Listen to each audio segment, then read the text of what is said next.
Multi-factor authentication is an added step to the sign-in process, which improves your security by requiring you to use a separate device to help verify your identity.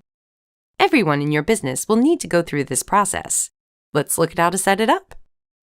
When signing into Microsoft 365 for the first time, you'll go through the normal process of entering your work email address and password.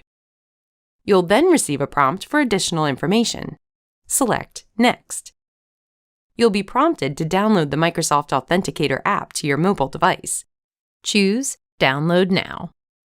On the Microsoft Authenticator website, scroll down, use your mobile device to scan the appropriate QR code, and follow the steps to install the app. Return to the Microsoft login screen and select Next. Read the instructions, then return to your mobile device and open the newly installed Authenticator app.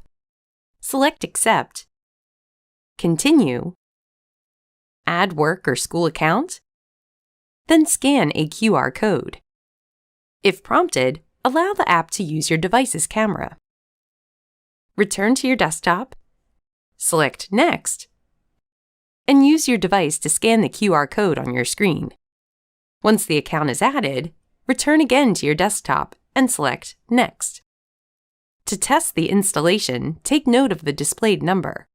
Return to your mobile device, select the notification from the Microsoft Authenticator app, enter the number, and select Yes.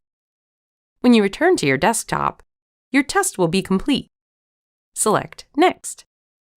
Then Done. MFA is now set up for your Microsoft 365 account. With multi-factor authentication, you will now be prompted to use the Authenticator app under certain conditions, like when signing into Microsoft 365 from a new location or device.